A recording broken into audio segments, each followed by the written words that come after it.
Bueno, voy a hacer algunas consideraciones ahora particulares en cuanto a demostrar ciertas características observables de la política de compra de este municipio.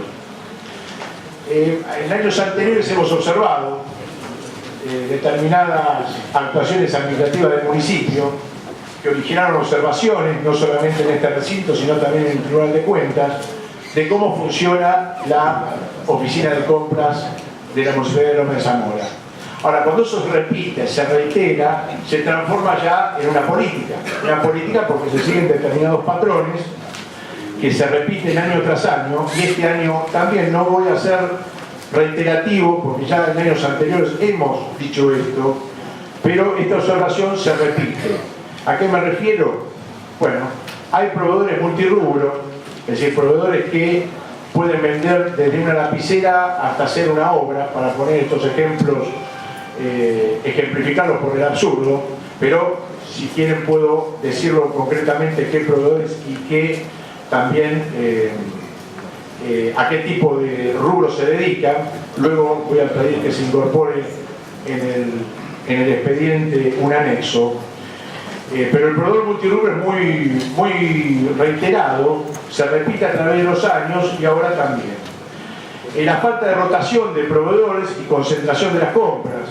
Es decir, acá tenemos ciertos rubros donde el 60% de las compras se le compran a los mismos proveedores año tras año, y con eso se concentran las compras en pocos proveedores. ¿Qué debería hacer la oficina de compras? Buscar, porque debe ser un objetivo para asegurar la transparencia de los procesos y la eficiencia y la economía para el municipio, buscar proveedores nuevos, rotar los proveedores, buscar el mejor precio, el mejor servicio, etcétera, etcétera. Acá vemos que es una observación la falta de esa rotación. Después, proveedores que se han anotado como rubro principal para alguna actividad, pero que terminan siendo llamados por su rubro secundario y terminan siendo adjudicados por ese rubro secundario. Si el proveedor, su especialidad es el mayorista de artículos de librería, luego puede llegar a tener una adjudicación por alquiler de camiones. A eso me refiero. Esto es un ejemplo, no es un dato de esta concreto, pero he visto a través de la revisión de las órdenes de pago este tipo de observación. Después también fragmentación de las compras. Esto es un tema que ya lo hemos dicho en anteriores rendiciones. Se fragmentan compras ¿para qué? Para eludir los mecanismos más competitivos en la compra justamente de servicios y cosas que hace el municipio. Entonces, en lugar de comprar una sola vez a través de una licitación pública, planificando las compras, buscando los stocks mínimos, buscando la rotación de stock, vamos fragmentando compras, y hoy compramos 20 lápices, pasado compramos 20 lápices, y eso se hace a través de compra directa, licitaciones privadas, que cada uno tiene su modalidad y su concurrencia. Es decir, yo cuando compro directamente voy a una compulsa rápida y compro en forma directa. En la licitación privada llamo a las empresas, pero en la licitación pública tengo que publicar para que cualquier empresa se pueda presentar. Es decir, no estoy asegurando con esto el principio de la máxima concurrencia, que debe ser uno de los principios básicos que tiene que tener la política de compras del municipio.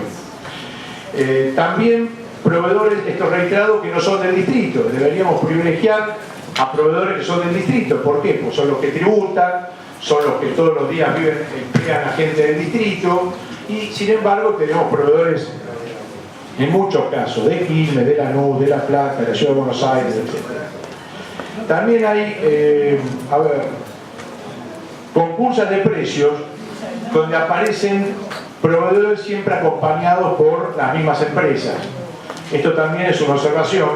Tenemos que buscar, asegurando los principios de transparencia, y tenemos que asegurar la máxima concurrencia en una competencia, porque de esta forma vamos a conseguir el mejor precio y el mejor servicio, que debe ser uno de los objetivos que debe tener una buena gestión administrativa.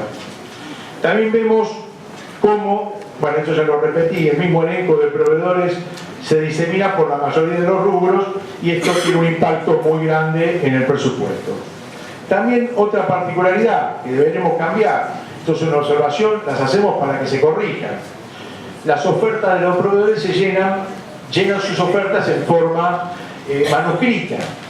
La mayoría, esto ayuda a ¿qué? Ayuda a la cartelización, a que los proveedores se pongan de acuerdo en el bar de la esquina y llenen sus ofertas, produciendo justamente una cartelización de ofertas, que es justamente lo que no debemos nosotros admitir. Esto, la verdad, debemos agregarlo en los próximos pliegos para que las ofertas lleguen a través de un formato digital y asegurar de esa manera la transparencia de cada competencia de precios por servicios o por la compra de cosas, ¿no?